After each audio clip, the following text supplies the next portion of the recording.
Yes, it is the Blue Room. It is your weekly show. Unfortunately, we're not here in particularly happy circumstances. Everton lost the third game in succession last night, but we are going to pick through it. And we are going to tell you why it's going to get all better again on Saturday against Crystal Palace. Joining us for the second day running here on the Blue Room is Rob Vera, who just cannot get enough Everton misery. Rob, I'm sure you're desperate to speak about that Aaron Dominic Calvert-Lewin header again from last night, which was our only shot in the entire match. Yeah, and it wasn't on goal. So, let's do a 20-minute analysis of that off-target shot, right? Yeah, and Adam Jones as well. Adam, have you got lots of things to say about that header? We'll see, won't we? I'm sure that expert at heading as I am myself as well. I'm sure I'll have tons of analysis that I can provide. Are you good in the air? No, no. Absolutely not. I'm 5'7", Matt. Not even, I was thinking you were going to say like you're of the Tim Cahill mold, as someone who's not that tall, but springs and times the jumps very well. No, absolutely not. I think I've scored a header once in my life on like 6-a-side. Oh, there you go. Well, Everton can't score them either, to be fair. So very much in the same boat. But we are going to look back at Newcastle. We will look ahead to Crystal Palace.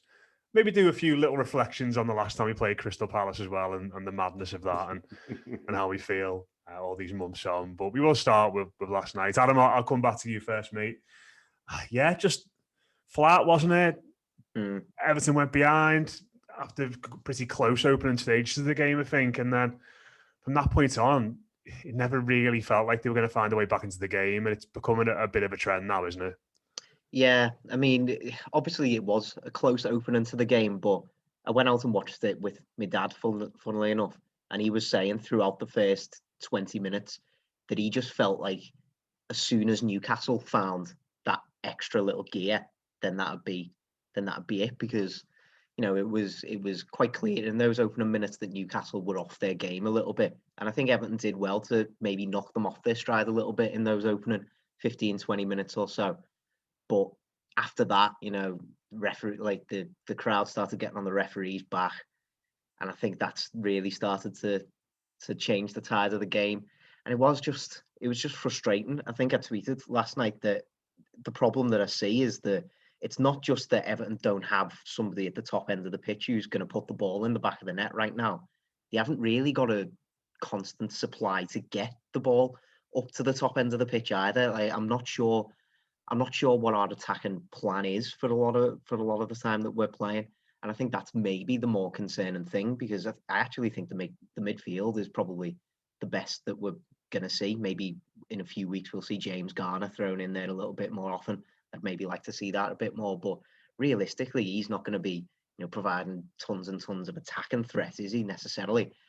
So yeah, it was a frustrating night, wasn't it? And I think you're quite right. Once Newcastle took the lead, it didn't really look like Everton were going to get back into it. There was a little bit of a spell at the start of the second half, but I think as soon as the substitutions were made, Everton didn't really offer anything else throughout the rest of the match. And I suppose that's the disappointing thing, really, isn't it? Three defeats on the spin. I'm not sure the performances necessarily warranted 3 defeats on the spin, but if you're going to make mistakes in the manner that Everton did, then you're going to get beat in the Premier League, especially against a side with such confidence that Newcastle have got at the minute. So frustrating, certainly, but I don't think it's completely demoralising in any sort of way. I do see that there are signs of progression still. Yeah, I think that's fair enough. And Rob, Adam said something there, which I think I was thinking watching that match last night, and there were 2 moments in the game which summed it up perfectly for me. And in each half, there's one in the first half where Damari Gray goes past Kieran Trippier and another Newcastle player. He's got 3 Everton shirts to look up to in the middle. And he plays a pass between all of them straight to a Newcastle defender. Yeah. And then Vitaly Mykolenko does exactly the same thing on the counter-attack in the second half. And it's almost like that's the plan at the moment, isn't it? It's like, right, get the ball, everybody leg it forward, and then one of our players hasn't quite got the incision or the decision making to find the right pass. And against, to go back to something like Adam said there, it's not that Everton aren't creating chances. It's not they're not giving themselves chances to create chances. If you get what I mean, we're not even into We're not even getting into position to cross the ball from dangerous areas with our wingers. We're not really getting into position where we can get our most creative midfielder in Alex Iwobi running an opposition back four and being able to play passes in behind to your wide players or in behind to your forwards. Defensively, seems to be a bit more structure and a bit more cohesion there, but attacking wise, it just all feels a little bit thrown at the wall, doesn't it? Yeah, I mean, there are layers upon layers to this thing, which is true of the sport in general, I suppose. I think you framed it really well. Like you have to give yourself a chance to, you have to give yourself chances to create chances, and then on top of those chances, then you have to take advantage of the chances to actually create shots, and you can't create goals without shots. And when you have no shots on target throughout an entire game for 2 games running and very little overall in the last 3, I mean, I think we've talked a lot about fine margins. I feel like that's, for me at least, is becoming sort of the theme of this season.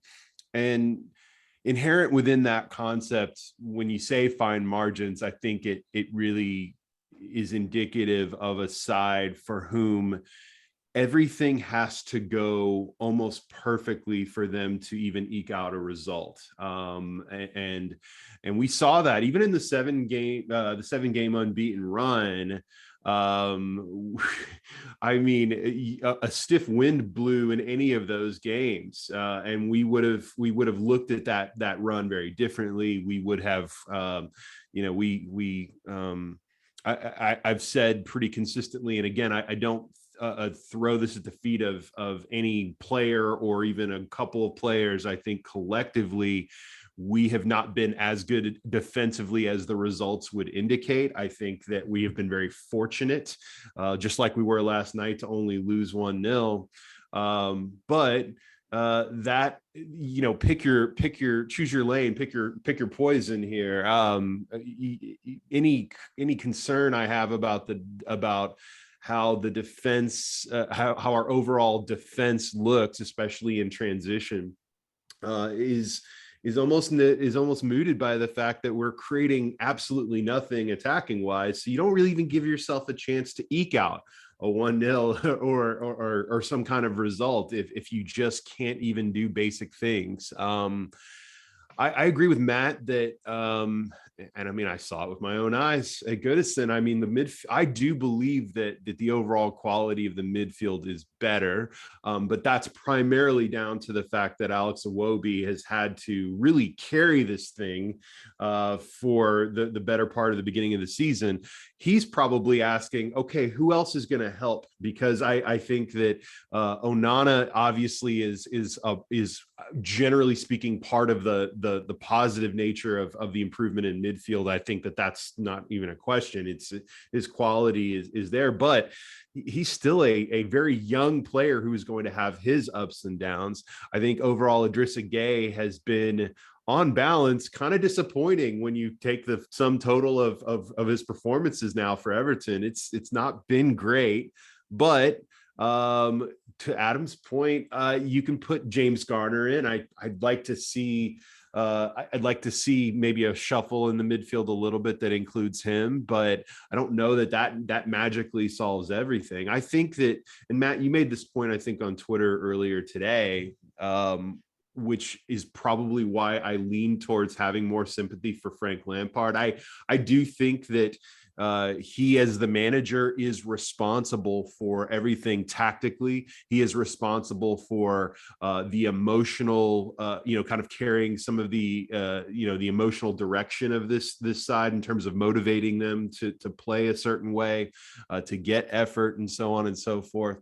But all of that being said, what would you have him do from an attacking standpoint? It just feels, and I said this on post-match last night, that he is being asked a lot of tough questions for whom his available answers are pretty weak. I want to, you bring Anthony Gordon back in straight away after the suspension. Great. Anthony Gordon has not been the same player, fairly or not, has not been the same player since the window closed. Dwight McNeil, I'm still kind of trying. I think a lot of people are saying, well, he's still young and there's still some upside there, and there may very well be, but he does seem a bit of a limited player. Damari Gray, who the manager persists with, probably just from the standpoint that based on his pace and the fact that he can pull a magical goal out of his pocket every once in a while, he almost feels like he has to play. But in an ideal world, guys like Damari Gray, guys like Dwight McNeil, on a good challenging side, those guys are bench players. And frankly, I'm not sure that Anthony Gordon isn't falling into that category himself, here pretty soon. But the bottom line is that there is no help coming before January. So the question becomes, what do you do with this group now? And even in January, I already fear that we're going to hear the prices are too high. We probably can't do anything, blah, blah, blah, blah, blah. And then the question becomes, is if this is what we have at our disposal, then we have to find improvement from within. And I want to be patient with Calvert-Lewin because I've said that our fortunes really depend on him. And I just haven't seen, it's probably just because of how much time has passed, but I haven't seen Calvert-Lewin being Calvert-Lewin for a year and a half now. And so it's kind of scary to me, right? So all of those things have created sort of a perfect storm from an attacking standpoint. There aren't easy answers, but ultimately that isn't really our problem. That's the manager's problem. He's got to find solutions, and he's got to think creatively, and he's got to find ways to get some of these players playing better. And I think it probably starts with some sort of reshuffle on Saturday against Palace, at least in some way. I would think the midfield, because I don't know that you can do a lot of reshuffling from an attacking standpoint.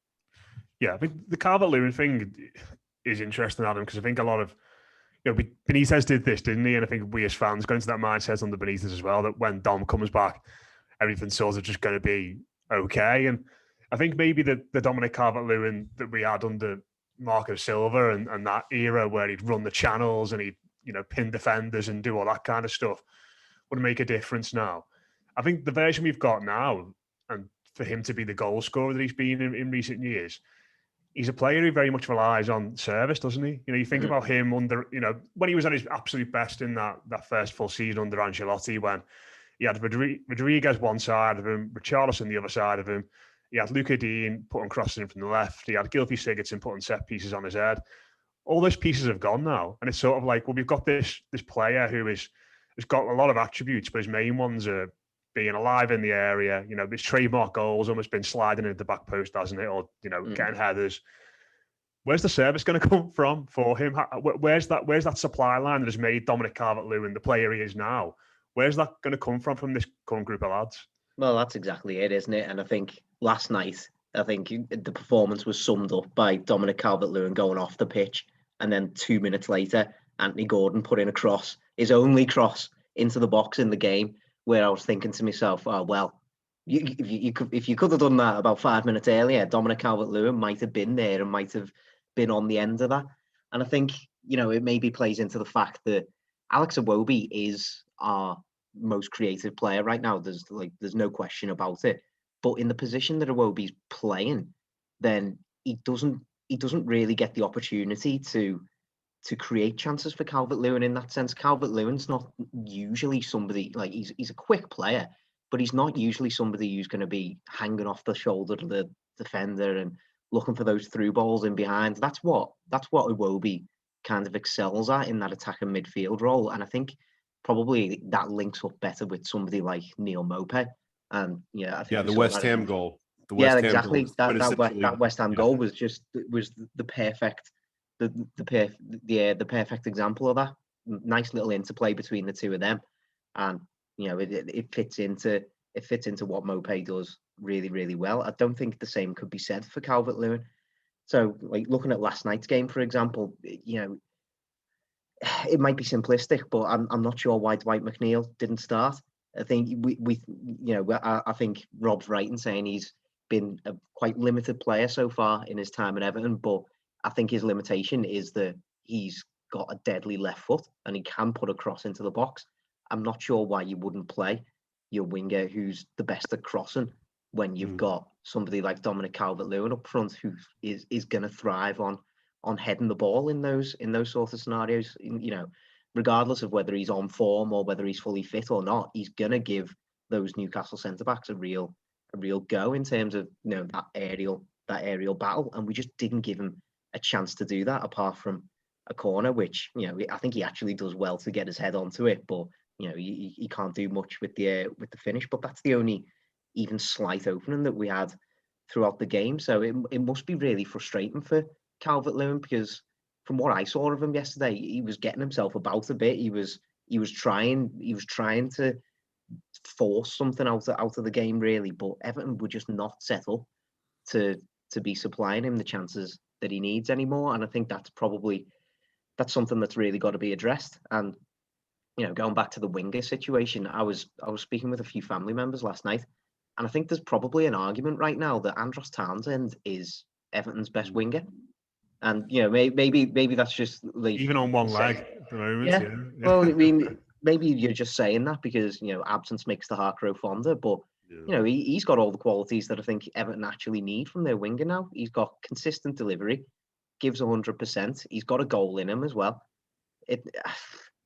And I think with Everton in that sort of scenario where, you know, we're dying for Andros Townsend to come back, I think that kind of does sum it up, doesn't it? So, you know, whether we get to January and whether we can bring in, you know, some more exciting and talented wingers or not, you know, that's by the by. We've just got to find a way from now until then to be able to provide Calvert-Lewin with some better chances, with some actual chances to score some goals, and that will probably revolve around getting these wingers playing. You know, getting them crosses into the box. You know, it sounds so simplistic, but yeah, you know, that's the way the Calvert-Lewin plays now. It is a very simple style of play, but it's effective. Where, you know, he's proven that it can be effective if you play to his strength. So, you know, fingers crossed, Lampard can find a way to unlock that, because I think Rob's right that, you know, Everton's fortunes do still weigh heavily on Dominic Calvert-Lewin's form. It puts a lot of pressure on the defense as well, doesn't it, Rob? Because, you know, like we've all sort of said at the start of the game, you know, Adam's talking about what he's speaking about with his dad there, in a sense that, you know, it feels on such a knife edge, because you sort of know that if the other team does up the tempo and does score a goal, then, you know, our way home in the game towards getting a point, or maybe getting a scabby 1-0 or something like that from a set piece is pretty much gone straight away. And the defense hasn't been perfect by any means, but it must be frustrating for them to make gains and improve and to post relatively decent numbers in regards to goals conceded, and then to produce absolutely nothing at the top end of the pitch. It's so much pressure. Again, it goes back to that idea that we just have to be perfect when there's no margin of error there. And in fairness to the defense, you know, for the things that I've said about how I think that our results defensively probably somewhat obscure some of the struggles I think we actually have defensively at times. I wouldn't necessarily make any changes. I don't think I would. I mean, I think that having that group be consistent, I've continued to say I am bullish on that group getting better and more solid the longer they play together. Now, part of the problem, and we haven't talked about this too much the last few weeks, but Nathan Patterson being missing, I think, hurts some things, especially, you know, in the wide area on the pitch. You know, I think we're getting to that point where, and again, this is not really, this is not a criticism of Seamus Coleman. It's just that we're now getting to that point where he's being a little overexposed, you know, in terms of playing two matches in such quick succession. He's just not at that stage of his career where he needs to be doing that. And obviously the manager is constrained with the Patterson injury. Holgate just coming back. I know, Matt, you suggested, hey, maybe he gets a little time at right back. You know, if you need to just kind of have some sort of difference fill-in wise, but yeah, I think that unlike almost any other sport, the symbiotic relationship between the different levels of a team are so exposed in this one. if the attack is really struggling to produce anything, that then puts pressure on the other areas, the midfield and especially the defense. And when you are constantly feeling like any mistake is going to be punished, then it's just, I think it begins to have that negative effect on your overall play. Same thing defensively. When we were, last season, when I thought we were definitely poor defensively because of all the injuries, we're having to start Michael Keane and Mason Holgate in those positions, and we're certainly better off with Cody and Tarkowski. That put pressure to produce goals, or to, we have to do these things, and then that would ultimately compromise the defense. So all of those things it's a hard balance to strike, but I do think that, and I said this last night, going back to kind of the bigger picture of this season, I think what we can accept is that after a season like last one, this is going to be a side that's probably very firmly mid-table. At least that's the expectation. What you don't want is to get pulled really into that mire. And luckily, I say luckily, I guess, there are several other clubs around us that are struggling as well. And so I'm not really, and I look at the overall improvement of the quality of our midfield. I look at the effort, the consistency of selection being so much better. I still have a hard time believing right now that we're going to be in true relegation danger. Now, the only problem with that theory is that as much as we don't like what we're seeing right now, we're one injury away at any level of that pitch from being in a really scary place. How would we feel right now if suddenly Iwobi or Onana missed time? How would we feel suddenly if Neil Maupay missed time, or there was an injury to Anthony Gordon? So I think that there's probably going to have to be, depending on how things go over the next few weeks. And really, this is an important stretch for Everton and for Frank Lampard in particular. We've got to get some results and stabilize some things, because the urgency going into January, and no one wants to spend in January, but there will become a quote needs must situation that will develop very fast if we're not careful, because of what we didn't do in the summer. But the last thing I'll say is, to Adam's point, and this really speaks to your original question, I think, about the pressure that's put on the defense, is that you put pressure on the defense when you're not scoring. And you also, when you have a struggling side from an attacking standpoint who overly relies on one player's production so much, you almost have to configure the parts around that player to help him succeed. So, Iwobi plays better with a Neil Maupay type, but if you're going to rely on Calvert-Lewin, then I think Adam makes a great point. You've got to have guys who cross the ball who are known for that. I think that's what Dwight McNeil offers.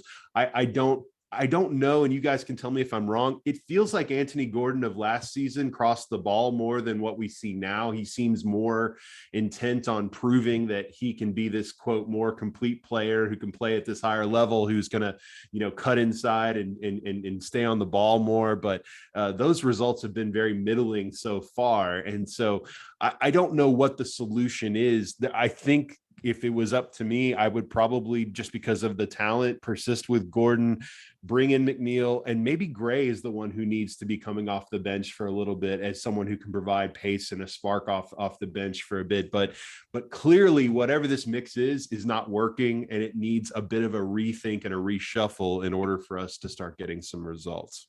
Do you know what was telling them, Rob, when you were going through the players that if they got injured, I think would be in big trouble? The only one that I really thought would hamper us loads is Iwobi. Like, I think if Onana came out, he showed glimpses, but if you said you could replace Onana for Decore, I think that I'd be all right with that for the weekend. If someone says you can replace Onana for James Garner or Tom Davis, I think I'd be fine with that. Anthony Gordon, if he was out of the team and McNeil played and Gray played out wide, I don't think that would be a major blow for us. I think that's sort of where I've got to, where it's like, well, if we're feeling like that, maybe it's time to freshen things up a little bit in regards to different players in there, and I was speaking more to the issue of depth overall, just Yeah. of how thin we are in this. But your point is well taken. Midfield is probably where we can most afford one of those injuries, except for Iwobi, obviously, except for Pickford for any long period of time, and so on, and the defense. I think you both sort of alluded to it in regards to the fine balance, because we can sit here, and one of the changes I've seen a lot of people talking about is maybe at left back, where you say you take Mikalenko out, who's probably a defensive minded fullback, and you bring Vinagre in, who's very much a wing back. And you think, right, that sounds plausible, and that sounds like a decent idea to get more crosses into the box for Calvert-Lewin, etc., etc. But then all of a sudden, you're leaving your two centre-backs, maybe, who have not got a lot of pace, pretty exposed at the weekend against a team like Crystal Palace, who are absolutely rapid on the counter-attack. So it's sort of where do you take the risk and where do you have the payoff in the team. But just a couple of points I wanted to make, lads, before we move on to talk about Crystal Palace. Neil Maupay's socks. What is it with Everton players and getting the wrong socks on? I mean, Adam, you were at Goodison, weren't you? I think when Jibril Sidibe just had one right one on. I wasn't, to be fair. I was away for that one. But what's going on? Frank Lampard was asked about it afterwards, I saw, and he just sort of went, "I've got absolutely no idea." Why did we even take any blue socks with us? I'm so confused. Did he bring those from home? Like they weren't part of any.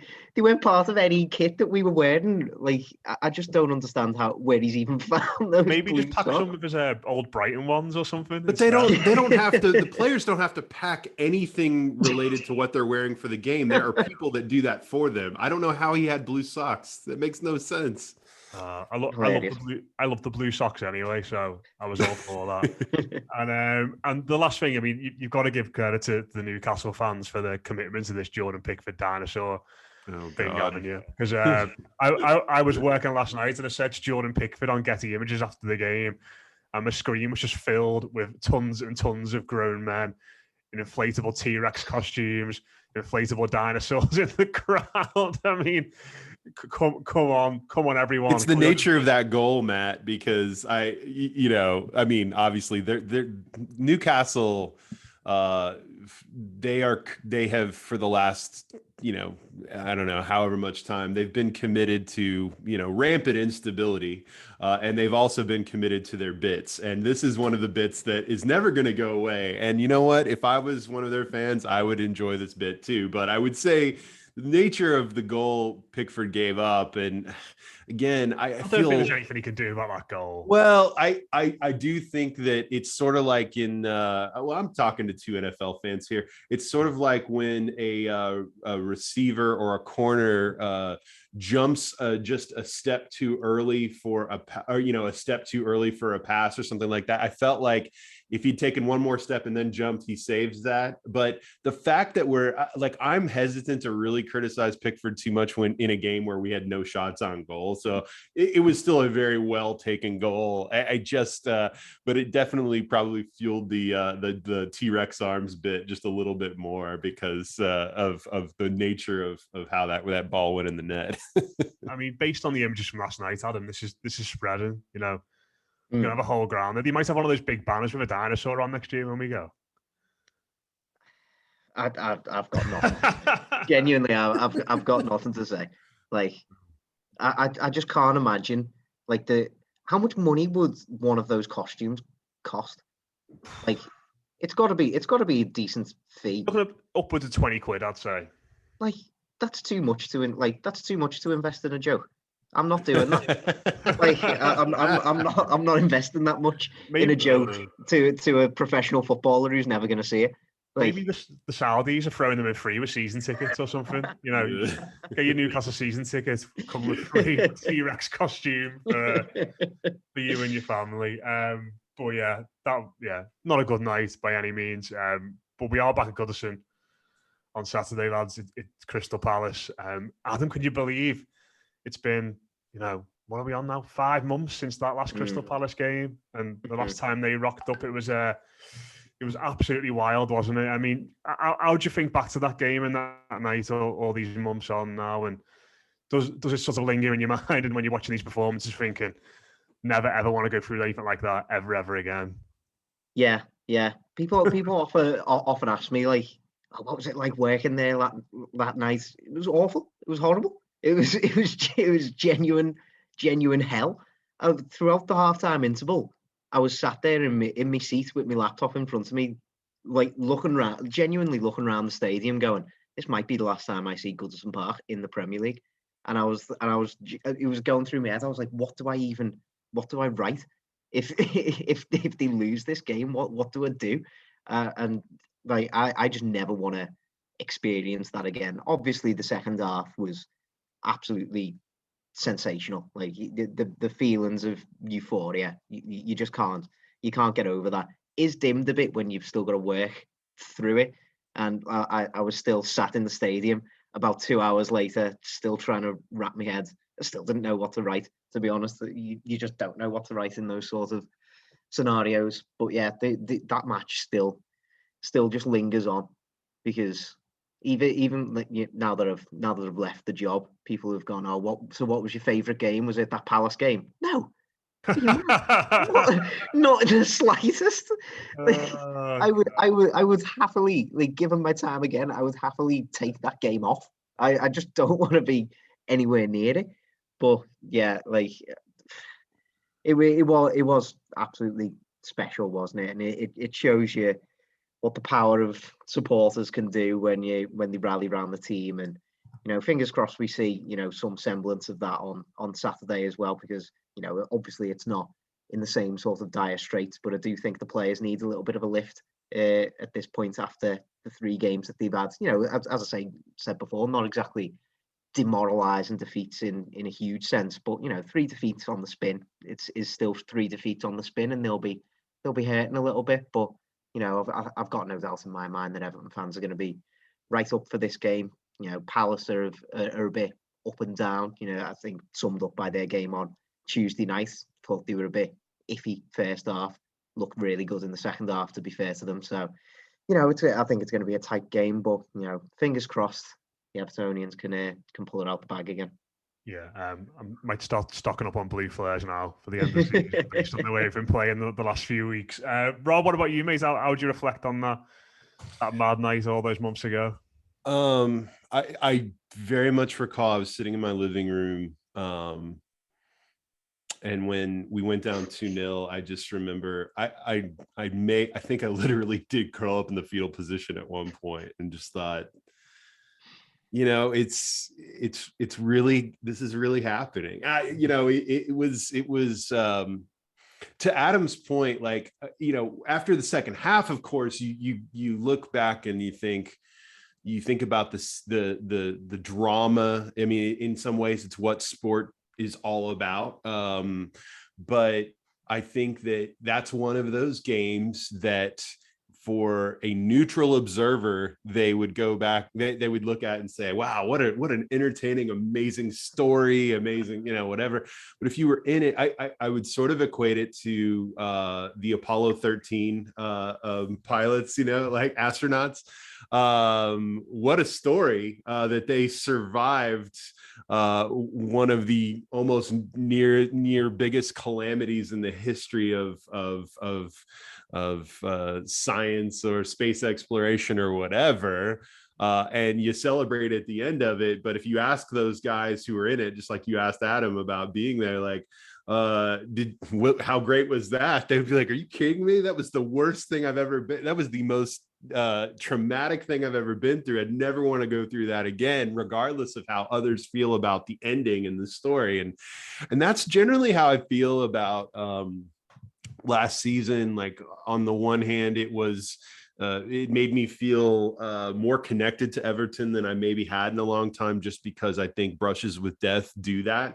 But I also have zero appetite to go through anything like that again. And hopefully that's not painting my analysis of Everton this season, where I'm already like, I really don't think we're going to be in a relegation fight. I'm sure I said things like that last season. It's just that now that I've been through it, I know what real relegation fodder looks like. And I don't think as bad as the attacking was yesterday, as bad as these last 3 games have been, when you given who we played, I'm not totally shocked by a 3-game losing streak in this instance, and I'm not really afraid yet of that. But there's definitely more time to get afraid, I suppose, Matt. But that's what I come back and think of last season. It's of that game is that it was spectacular theater that in the way that you see an incredible war film that you never want to see again. Saving Private Ryan is a great film that I never need to see again. So, I feel like that's how I feel about that Palace game. And as far as this weekend goes, we're at home. I think that this, if anything, calls on the crowd to certainly step up, as they always do. They will. I think this is also a challenge for the manager when you hit these sorts of skids to be like, all right, we probably need to give this group of supporters something different to get them up for this game. And I think that may be some unorthodox changes that you don't see coming. I don't think he's going to wildly change the side, but I would expect that maybe there's a change in midfield. Maybe there's a reshuffling in attack to a degree. I don't know if you go full on formation change or anything like that. I don't know if you see something wild like Neil Maupay playing on, kind of a hybrid wing, off the striker position along with Calvert-Lewin and then Gordon in there. I don't know what you do, but obviously there needs to be some kind of response. I will be concerned if we don't get some kind of result this weekend. And I say that acknowledging that Palace is a very talented side. Ultimately, they're 3 points ahead of us. They're not worlds away from us. So I'd like to think that at Goodison, we're gonna get a response for sure. Just a couple of stray memories from that Palace game for me. The IU tackle, which he should have been, was a horrific challenge that he wasn't. And you just knew 90 seconds later he was going to score as well. On the back of the Brentford game, we were absolutely diddled by the refs as well. Yeah, remarkable. And that Dele Alli 45 minutes just feels like it just didn't really happen now, doesn't it? When you look back, was the Dele Alli 45 minutes that good, or was it just so good? It looked so good because of how bad Andre Gomes was in the first half. There's certainly an element to that. When he left, I think someone put like a clip up of like, we'll always have this, like one of these 2-minute Twitter compilations, like we'll always have this second half against Palace. And like I watched it and I was like, you didn't really do. He doesn't really do much, does he? No, I think I watched the same like series of clips. I remember them like absolutely pulling the strings and running the game, but maybe he just wasn't. It's not exactly Nias against Watford or whatever, or anything like. What Adam was saying though about like not being able to function in those circumstances because it was like so frenzied and chaotic. It was almost like just someone being able to step outside of that match and that atmosphere and just sort of pierce it a little bit by just doing the simplest things, like basic things of a football. It was like otherworldly because we were. But isn't that sort of mad atmosphere? But isn't that sort of it's almost sort of appropriate for last season because it's if you think about it, the reason Everton were in that position last season is because it's not because they didn't have enough star players doing great things. It's because they didn't just have enough average 6 out of 10s throughout the season. If they'd had that, it would have just been another boring season that we would have forgotten. But it was like Dele Alli in that one instance encapsulated. He just came in and was kind of slightly above mediocre and in a position that we were just obviously hemorrhaging from, and that was the difference. And again, I still maintain though that lost in all of this is just the fact that on the micro level, it's not easy to come back from 2-0 and win a game in any circumstance in the Premier League or really in any league. And so I still maintain that all of that was a weird dream. That whole season, that game, everything. Only time Everton have done it, isn't it, in the Premier League? I think 2-0 down. Yeah, I remember halftime on Twitter, guys. Like all of the stats going around about Everton never had come back from this and 2-0, and I even remember at halftime just thinking, well, here we this is really happened. I mean, it was as dark as I've ever seen it, and yet that crowd of Goodison. I mean, that's the magic. Like if you're gonna point to anything, as awful as it was for people like Adam and you who were there to have to kind of live through the car crash of it all. The fact that you survived it, you came out just and you had to kind of that crowd that night. If there was ever evidence of a crowd willing a team, I mean, not that they haven't had to do that before, but that was the starkest example of it. And so whenever I tell anyone that they've got to get to Goodison if they've never been before, I think I can point to that game forever and say, you just don't understand what it's like until you're there, because it really is almost an otherworldly thing. And it was all won by putting a cross onto Dominic Calvert-Lewin's head as well. Yes. Novel concept. Like, why don't we do There's that? There's your lesson. It all started by Michael Keane, of course. Michael Keane pulling out the most ridiculous volley I've ever seen. The best goal he's ever going to score in his life. When Everton put those training videos up, he's always slotting, isn't he, in them? He seems to be always banging. He's just got a dead eye in that area of the pitch. Play him up front. I'm telling you guys, Michael Keane's going to have one more moment at Everton that I'm telling you, because as I expect, I mean, I fully expect Cody and Tarkowski to be fit, but at some point you'd think there's going to be some game, some injury, something. And, there'll be a weird, like random Holgate, Mina or Michael Keane moment that we don't see coming before those guys are all probably gone before next season. Derby winner at Anfield. Gotta be. Yes. Gotta be, hasn't it? That's all I want. Twice against Liverpool, hasn't he, for us? So, yeah. You never know. Prolific against the Reds. But he's probably sixth choice centre-back now, which is a bit mad, yeah. But yeah, just very, very quickly before we finish, I just think it's going to go on Saturday. Adam, Goodison behind them, get over the line. Yeah, I agree with Rob. I do think there's probably going to be some sort of personnel changes rather than actual wider formation changes. I wouldn't really be shocked to see Iwobi maybe pushed out onto the wing, just to give us something a little bit different, get him into a position where he actually will be able to cross the ball to Calvert-Lewin.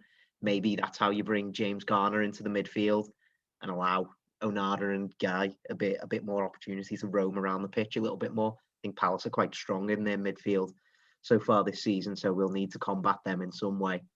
I would probably stick with the same defensive line, although I would maybe be tempted by putting Holgate in at right back just to give Coleman a little bit of a rest. I think three games in a week might be a little bit of a step too far for Coleman, especially if he's going to be up against Wilfried Zaha in this match. Maybe we need to combat him in a little bit of a different way. But yeah, I do think that it's going to be a good atmosphere. The crowd are going to be right behind them, and as I say, Palace, they've looked good in spells so far this season, but there have been spells this season where they haven't been all that either. So hopefully, I just want us to take the game to them a little bit, play a little bit more on the front foot, more than we've been seeing over the last couple of weeks, particularly. Play like we started the game against Manchester United, really. And just put them on the back foot a little bit, and hopefully we'll get a result. I'd be really, really disappointed if we were getting beat by Palace at home, to be honest. And that's no disrespect to them, but I do think that we should be pulling a result out of this one. Rob, what about you? Not 3-2. 3-2. That's a lot of shots on goal. You're assuming. Honest, like this is certainly not spectacular, but I'm kind of feeling a 1-1 draw. And you know what? We'd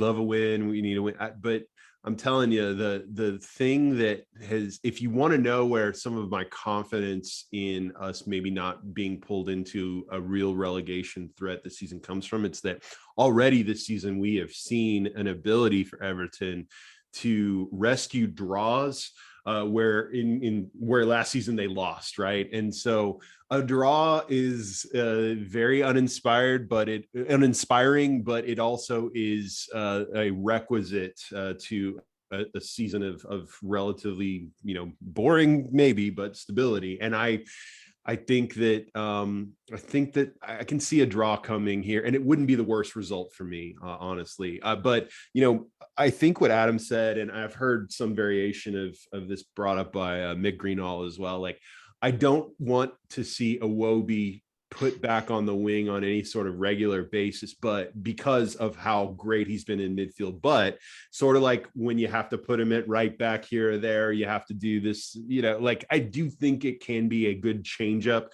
I do think that just like I said before, this thing probably needs some sort of kind of reshuffling or reimagining just to get it going again. And so I would like to maybe see an opportunity at home to get a little bit more attacking. Put Iwobi. I think it's a great idea. Put Iwobi on the wing. And maybe then you bring Garner in. I don't know. The only thing about putting Holgate out at right back after all this time out is, I don't know what his fitness is going to be like. And it'd be one thing if we'd won 3 in a row and then you needed to work Holgate back into the mix when you've lost 3 in a row. I don't know. Coleman has tended to play Zaha pretty well over the years on that side. Am I just misremembering that? I feel like he's done He gave a penalty away in that game you came over for. Oh yeah, well, yes, that Pickford saved. Yes, you're right. I still think that ultimately Coleman's a gamer at Goodison. He'll be up for it at Goodison.